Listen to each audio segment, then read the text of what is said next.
Hey, welcome back to the garage, everyone. All right, today I've got a quick truck vlog for you on something that I think you might find mundane, but it could save you a lot of heartache, so you guys stick around. I think you're going to find this very, very cool indeed.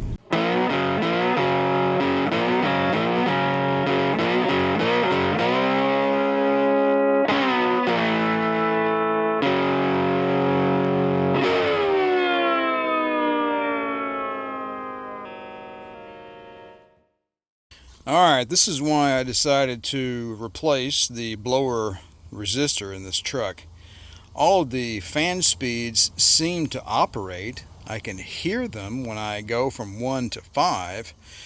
But when I used my borescope camera to go up inside the housing there when I was replacing the filter, the first thing I noticed on my camera was this coating had popped off of this circuit board here.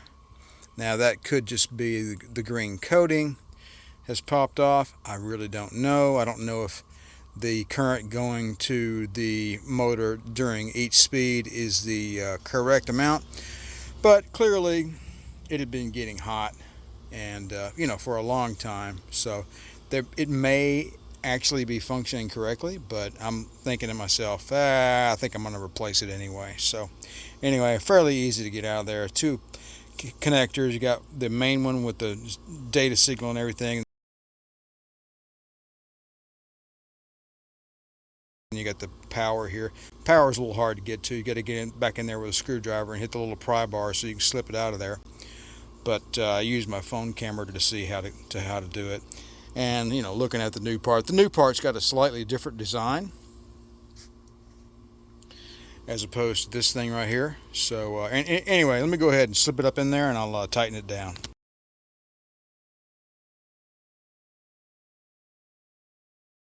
There's a little better view of the business end of this blower resistor.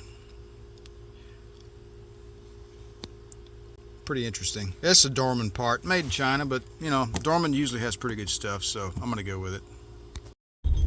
Alright, initial indications here is that I'm going to turn off the idiotic light from the phone.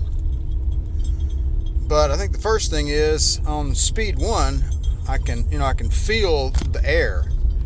I mean, I could feel it before, but it was pretty weak.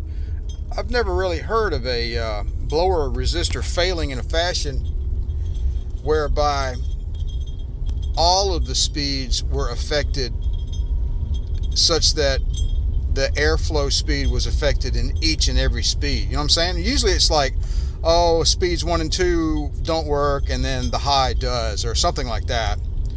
So we're going to go up to 2, which has a marked improvement. Now we're going to go to 3.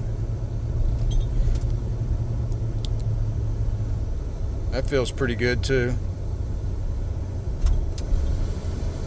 I'm on max, by the way, so. And then, yeah, this is just, dang, okay. Wow, it never blew that hard ever before. So this is quite telling. And I think it's a source of confusion in the Chevrolet Silverado, basically the GMT truck world. So this is my conclusion. All right, if you go all over the internet and read Chevrolet and GMC blogs and vlogs and forums and whatnot, just look up GMT800 truck weak airflow from the AC vents, right?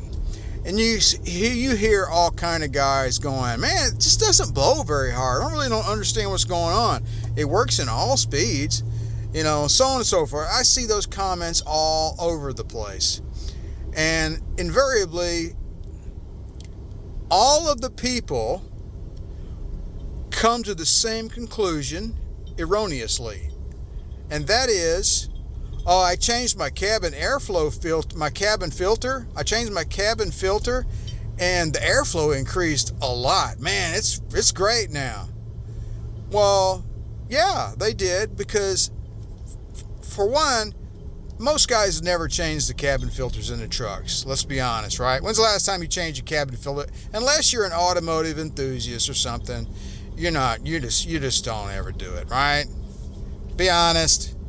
So anyway, they changed the filter, and it's filthy. You know, it'll be like nasty. It'll have sheep hair growing in it and stuff. It's just ridiculous. And then they change it out and go, oh man, it's much better now. And they think, okay, that fixed it. Well, okay, you fixed that problem, but you got two problems. Your blower resistor's hot and flaky and weak in all the speeds, not just one or two, okay? In all the speeds. I saw a video the other day on YouTube. The guy was in there doing this very same thing. He had weak airflow, and I think it was just basically showing you how to change your cabin filters, right? And he decides to show his camera like this. He shows his cell phone camera, and it kind of peers up inside the heater box. And what did I see in the video? And nobody else in the video, in the comments for this fellow's channel, caught what I saw. I don't think they did anyway. His blower resistor looked exactly like mine. It looked horrible. It looked all flaky and burnt up. And he didn't notice it, and nobody else in the video comments noticed it either. So what happens? He changes his filters out and goes, there you go, that's how to change your filters. Have a nice day. Thanks for watching my channel. So on and so forth, right? But his low airflow problem is going to remain because his blower resistor is weak. It's not completely dead. In other words, oh, speeds 1, 2, 3 are dead and all I got is 4 and 5. No, it's not like that. Not with this one. With this blower resistor, speeds 1, 2, 3, 4, and 5 are all weak. You GMT800 guys, go look at this blower resistor in your truck. Okay? You might be surprised at what you find.